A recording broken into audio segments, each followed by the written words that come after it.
Marc et Sandra entrèrent dans le restaurant animé, leurs yeux parcourant la salle avec impatience. Ils avaient rendez-vous avec leur famille pour un dîner qu'ils attendaient depuis longtemps. En entrant, ils remarquèrent Paul et Lucie, les enfants de Sandra, assis dans un coin tranquille avec Lizzie, la fille de Marc. Pensant que leur conjoint était soit momentanément absent, soit en retard, ils s'approchèrent de la table avec des sourires chaleureux, complètement inconscients de la discussion imprévue qui les attendait. Marc s'installa gracieusement dans la banquette, tirant une chaise et s'asseyant avec aisance. Sandra suivit, son regard scrutant rapidement l'endroit avant de le rejoindre. Sans trop réfléchir à cette situation étrange, ils se préparèrent à passer une agréable soirée tous ensemble, ignorant la révélation surprenante qui allait se produire. Marc tira une chaise et se glissa dans la banquette, saluant le groupe avec enthousiasme. « Salut les jeunes !» Sandra, regardant autour d'elle, l'imita et tira sa chaise avant de demander « Où sont Jim et Sarah ?» Paul intervint pour clarifier « Nous leur avons demandé de nous laisser un moment seuls avec vous. » Le sourire de Sandra s'illumina. « Il y a une grande nouvelle ? C'est un honneur que vous ayez voulu nous l'annoncer en premier. » Lizzie, l'air grave, répondit « Je pense surtout que nous voulions partager quelque chose que nous avons découvert. » Marc, détectant le changement de ton, demanda avec inquiétude « Vous avez l'air si sérieux. Qu'est-ce qui se passe ? Tout va bien ?» Ses yeux se posèrent sur sa fille, qui gardait le silence. Lucie, apparemment insensible à la gravité de la conversation, s'adressa à Sandra, sa mère. Fondant à l'ananas. La gorge de Sandra se serra, la laissant momentanément sans voix. Son teint devint pâle, comme si un voile fantomatique avait recouvert son visage alors qu'elle essayait de comprendre ce qui se passait. Marc, totalement déconcerté par cette tournure soudaine, répondit avec un regard perplexe, sa voix teintée de confusion. Fondant à l'ananas ? De quoi parlez-vous ? Lizzie saisit l'occasion de clarifier, s'adressant à son père avec une question directe. Bonne question, papa. Sandra, tu veux lui expliquer ? À ce moment-là, Lucie, la fille de Sandra, intervint à nouveau, son ton dégoulinant de sarcasme. Oui, maman ? N'as-tu pas hâte d'expliquer à mon père biologique ce que signifie fondant à l'ananas ? Sandra, luttant contre le choc, balbutia, essayant de rassembler ses pensées. Je m'attendais ? Comment avez-vous ? Où avez-vous entendu parler de fondant à l'ananas ? Paul, gardant son sang-froid, intervint avec un ton empreint d'accusation. Dans tes journaux intimes, bien sûr, où tu notes tout, n'est-ce pas ? N'est-ce pas ton code secret pour aujourd'hui ? J'ai eu des rapports sexuels avec un homme qui n'est pas mon mari mais qui se trouve être son meilleur ami. Son regard oscillait entre sa mère et Marc. Lucie, sa voix lourde du poids de la révélation, exprima un sentiment doux amer. J'ai toujours souhaité avoir une sœur aînée. En disant cela, elle serra doucement la main de Paul sous la table. Ses yeux se tournèrent vers Lizzie, et elle ajouta avec une affection sincère, « Et je connais et aime Lizzie depuis toujours », serrant doucement la main de Lizzie en retour. Puis, son ton devint amer lorsqu'elle redirigea son attention vers Marc. Néanmoins, c'est un peu surprenant d'apprendre que nous partageons le même père biologique. Ces mots laissèrent un impact lourd, soulignant le profond sentiment de trahison et de douleur qu'elle ressentait envers Marc et Sandra, dont les actions avaient brisé la confiance au cœur des deux familles. La voix de Paul était empreinte d'un mélange de frustration et de déception lorsqu'il confronta Marc à la vérité découverte. Croyez-vous vraiment que nous ne le découvririons jamais ? À l'ère des tests ADN, des évaluations génétiques et des études généalogiques, cela devait forcément finir par se savoir. Marc marqua une pause, laissant les mots de Paul s'imprégner avant de répondre sur la défensive. Et, les jeunes, nous sommes vraiment désolés que vous l'ayez appris comme ça, mais il n'y a aucune raison que cela change quoi que ce soit. Lucie, Paul, je suis toujours le même oncle Marc que vous avez toujours connu, et essaya-t-il de les rassurer, bien que ses paroles semblaient faibles sur fond de confiance brisée. Il insista, plaidant, Jim et Sarah n'ont pas besoin de savoir ça. Cela ne ferait que leur causer de la douleur sans servir aucun but constructif. Les efforts de Marc pour préserver la stabilité de leur foyer négligeaient les répercussions importantes que la révélation avait déjà provoquées au sein des deux familles. La voix de Jim brisa la tension juste au moment où Marc et Sandra réalisèrent que leurs compagnons absents s'étaient approchés de la table sans se faire remarquer. Un peu tard pour ça, mon ami. Tu as environ 3 mois de retard. Jim tira une chaise et s'assit. L'importance de sa déclaration planait lourdement dans l'air, amplifiant l'ampleur de la trahison. Sarah les rejoignit à la table, son expression rayonnant de colère et de trahison. Après tout, continua Jim, j'ai découvert ça en premier et j'ai informé Sarah. Nous avons décidé ensemble de le dire aux enfants. Elle s'installa sur son siège, ses mouvements à la fois mesurés et empreints d'une fureur contenue, sa voix chargée de colère lorsqu'elle s'adressa à Sandra. Le ton de Sarah était d'une ironie cinglante. Et maintenant, après notre week-end enchanteur avec Jim, je doute sérieusement que l'expression aucun but réel soit une évaluation juste. Son sourire narquois à l'adresse de Sandra trahissait un mélange d'indignation et de mépris. Franchement, je suis contente que les enfants aient insisté pour avoir plus de temps, parce qu'après ce week-end, j'avais du mal à marcher de notre chambre d'hôtel jusqu'ici. Le choc initial de Mark se transforma rapidement en colère à mesure que la vérité se précisait. Sa voix oscillait entre incrédulité et indignation. « Attends, toi et Jim ? Vous avez une liaison ?» Malgré sa détresse évidente, Lucie ne put réprimer un rire amer face à l'ironie de la réaction de Mark. « Tu es bouleversé par ça ? C'est pas un peu l'hôpital qui se fout de la charité ?» Son ton véhiculait un sarcasme appuyé, soulignant le flagrant double standard. Reprenant lentement son calme, Sandra intervint d'un ton calme mais résolu. « Minute, papillon. Si vous deux étiez impliqués, alors on est quitte, Jim. Tu as eu ta vengeance. » Elle fit face à ses enfants et à son mari, soutenant leurs regards accusateurs. « Maintenant, il faut qu'on trouve comment aller de l'avant et qu'on entame le processus de réparation pour nos deux familles, déclara-t-elle, une lueur de détermination s'allumant dans ses yeux alors qu'elle endossait le rôle de médiatrice. Sa voix se fit plus forte à mesure qu'elle exprimait sa résolution. « Ça ne doit rien changer. Mark et moi mettrons fin à notre liaison, et vous deux finirez la vôtre. On peut tous s'en sortir. » Sa déclaration résonnait d'une conviction inébranlable, comme si elle avait l'intention de frayer un chemin vers la guérison et la réconciliation au milieu du chaos causé par des confiances brisées. Cependant, la réaction de Jim révéla une vague de choc et de colère profonde alors qu'il comprenait l'effort de Sandra pour égaliser la situation. Sa réplique suintait l'amertume. « Eh bien, cela pourrait sembler équitable à certains, ma chère. Ça pourrait, si ce n'était pas un tissu d'ânerie. » Il hésita, sa colère bouillonnante à peine contenue sous son calme apparent. Ces mots jaillirent comme un torrent d'angoisse enraciné dans la trahison. « Tu as une liaison de 20 ans avec cet homme bon à rien. Tu as conçu un enfant avec lui et tu m'as fait croire que c'était le mien depuis toujours. Sarah et moi sommes des amis proches, oui, mais nous n'avons jamais franchi la ligne rouge.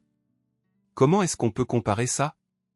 La confusion de Sandra était palpable lorsqu'elle rétorqua « Sarah vient juste de dire que vous avez passé le week-end ensemble. » Ce à quoi Sarah, d'un ton mordant, répliqua « Oui, et c'était exquis, mon chéri. Il s'avère que, même à notre âge, tous les hommes ne sont pas une déception totale. » Elle sourit, savourant manifestement l'occasion de provoquer son mari. Lucie intervint avec légèreté « Ohé, maman. » Si Sandra avait été plus lucide, elle aurait peut-être réalisé que sa fille venait de s'adresser à quelqu'un d'autre en l'appelant maman. Cependant, dans son état de désorientation, elle n'y prêta aucune attention. Elle réaliserait la vérité assez tôt. Le ton de Jim devint plus résolu alors qu'il poursuivait, sa voix teintée d'un sentiment de victoire. « Mais tu te trompes, Sandra. Nous n'avons jamais eu de liaison. Au moment où j'ai eu ma première relation intime avec Sarah, nous avions déjà tous les deux déposé nos papiers de divorce.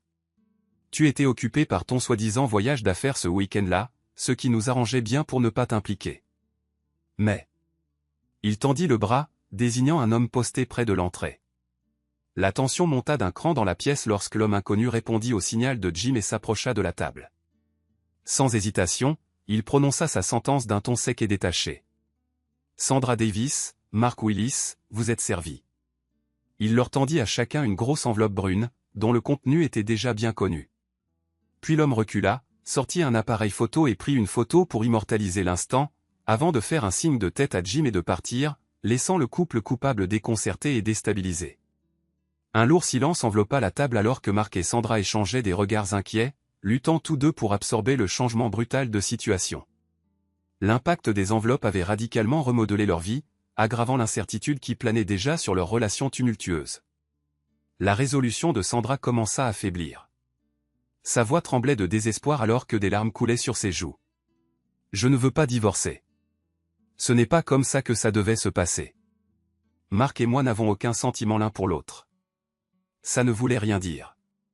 Je t'aime, Jim. Je t'ai toujours aimé, et personne d'autre. Ces mots étaient empreints d'angoisse alors qu'elle suppliait son mari, désespéré de réparer leur lien brisé. Sandra dirigea son regard de Jim vers Lucy et Paul, ses enfants, sa voix hésitant sous le coup de l'émotion. Lucy, Paul, aidez-le à comprendre.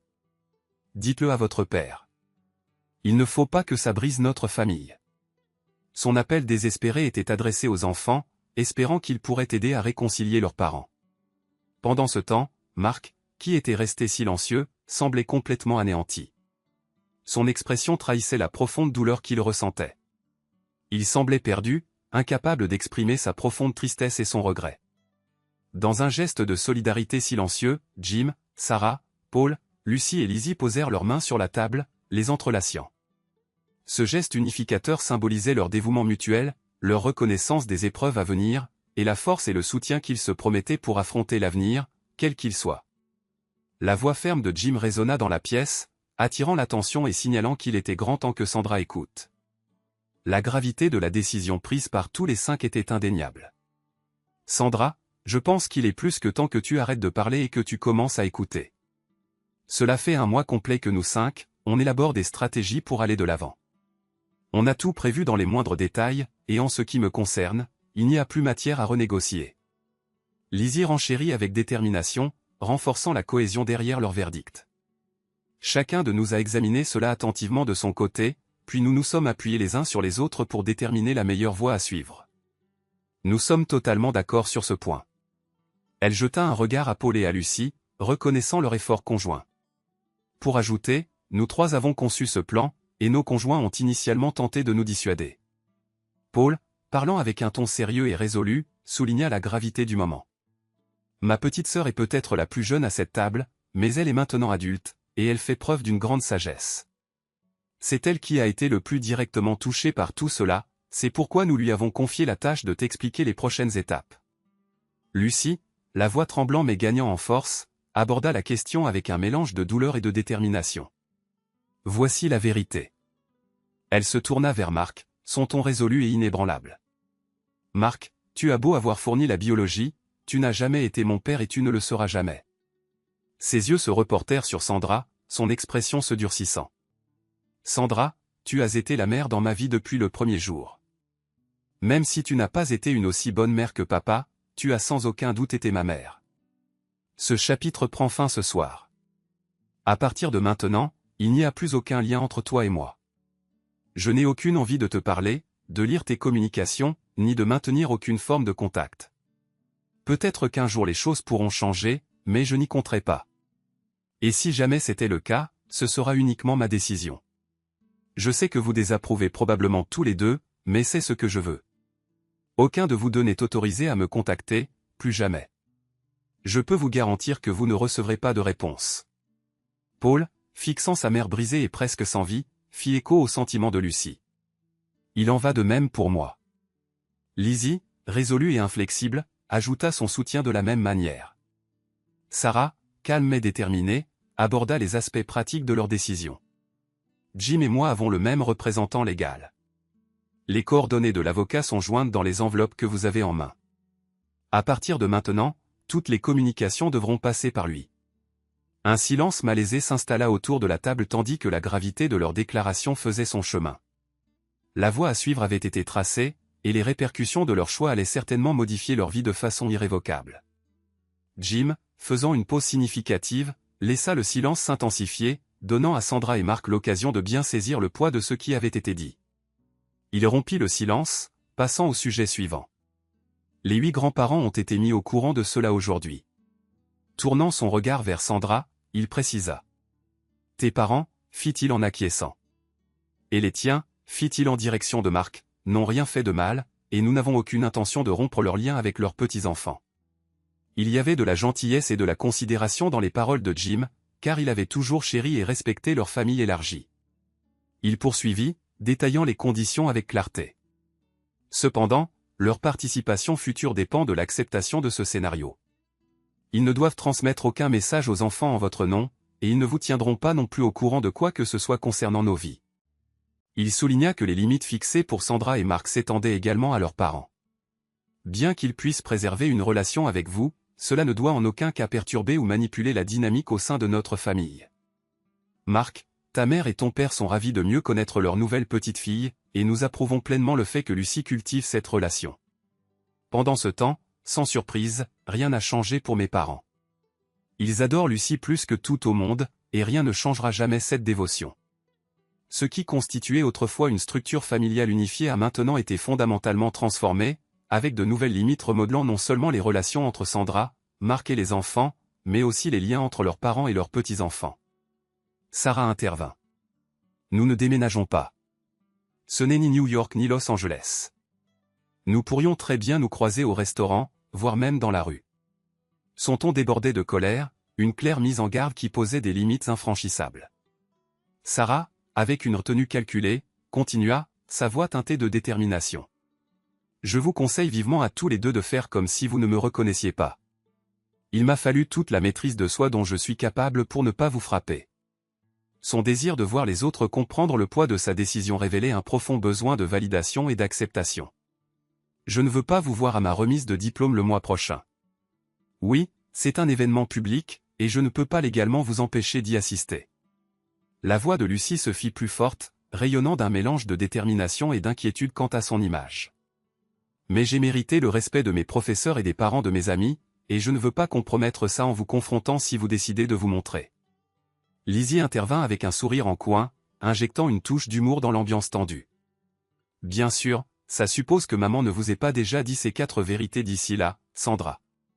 Son ton portait un avertissement subtil, si Mark et Sandra ne saisissaient pas la gravité de la situation, les répercussions pourraient s'étendre au-delà des troubles émotionnels et jusqu'au domaine physique. Les 5 se levèrent et s'en allèrent, laissant Sandra et Mark isolés au milieu des débris de leur vie brisée. Encore une chose, déclara Jim résolument, ses yeux inébranlables fixés sur les anciens conjoints séparés. Sarah et moi avons partagé une amitié bienveillante pendant 2 décennies. Il ne faudrait pas grand-chose pour que cette amitié se transforme en quelque chose de plus profond. Il fit un geste vers Sarah, reconnaissant la force de leur lien. Déjà, ces 3 derniers mois, son soutien m'a fait tomber amoureux d'elle. Il dirigea son regard appuyé sur Sandra et Mark. La trahison ne me détruira pas, ni ne blessera Sarah. Sa déclaration était une affirmation audacieuse de résilience, refusant de succomber à la douleur qu'ils avaient causée. Peut-être que vous nous avez ridiculisés pendant 20 ans à huis clos, mais pendant les 50 prochaines années, Sarah et moi trouverons la joie ensemble. Il souligna le bonheur et le contentement qui les attendaient, lui et Sarah, libérés des trahisons passées.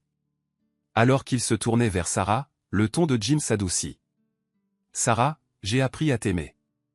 Bien qu'il soit probablement trop tôt pour que tu partages ces sentiments, je te demande de m'accorder la chance de faire mes preuves. Ces mots étaient un appel sincère, demandant du temps et la possibilité de créer quelque chose de significatif.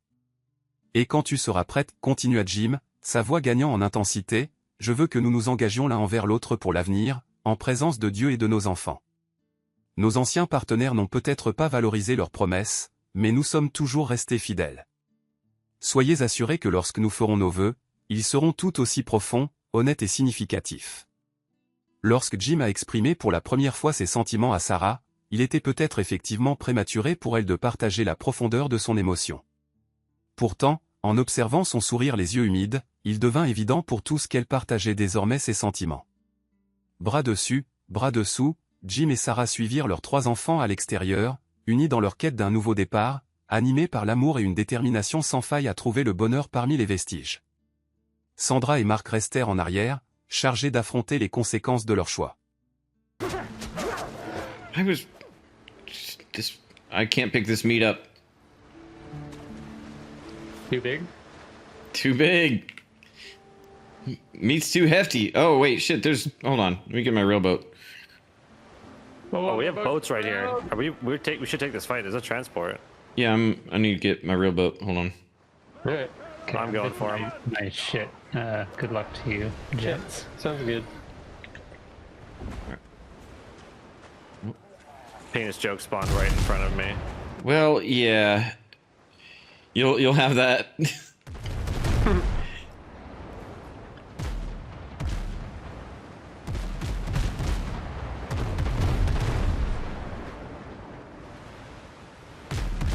Oh god, they just absolutely fucked me up. I need to do this. That was bad.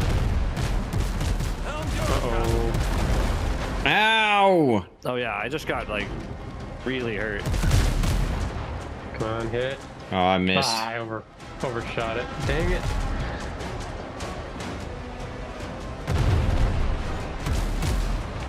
No, I hit him. That's good. How did I not? Ugh, I'm so bad at the video game. This. I got him that time. Okay, let's start repairing. Okay, I got one of them dead. Oh, but Guys, he I is. actually have enough Tumbaga ingots to all do one more upgrade. Oh, that's oh, good. oh, sorry, sorry, dickhole. Thanks.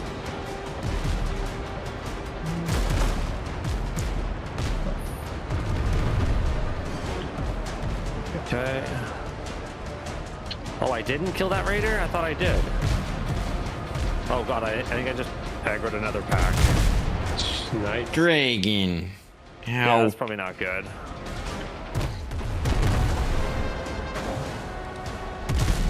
What, don't lag? Okay, Too one many of them's crits? down. Oh shit, I missed. Man, I'm bad. There we go. Got one boardable. Hey, have fun, boys. Okie doke. Okay. Uh-oh. Uh-oh. I'm frozen. Fuck. Have a good I'm walk. I know you frozen. ran it. You ran into me. I'm frozen. Uh-oh. Did I get him? No, not yet. Fuck. Oh my god. I'm like, yeah, I'm lagging really hard. Early access, everybody. Huh? Yeah, I'm frozen. Damn, Travis left the server and it's fucked the whole game. Oh.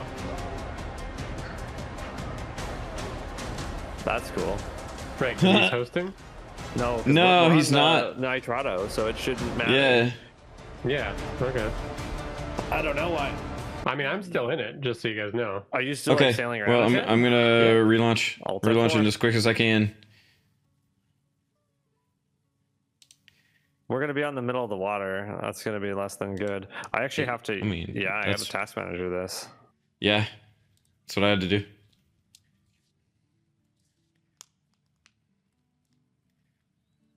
Oh, that's Hey, got unfortunate. another one? Come on, game. We're coming, Jordan.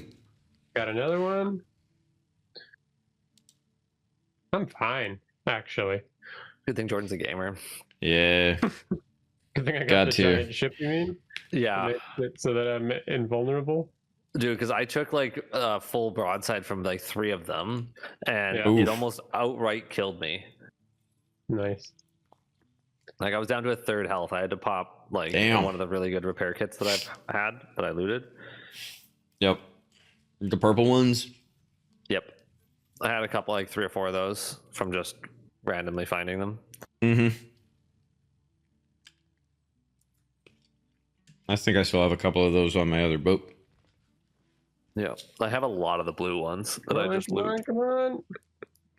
Your ship gives you a rested bonus. That's what the Wait, does it? tooltip just Come on, said. Raider. Yeah, tooltip just said your ship gives you a rested bonus. Oh, that's cool. It's good to know. Decorations increase your base's comfort. The higher your comfort, the stronger your rested buff you get. Drag build. You can drag build. Place a Yeah. block and then hold left mouse. What? Yeah, building in this game is a lot more user friendly for the structural stuff. Travis Yeah. was saying, but there is. He was saying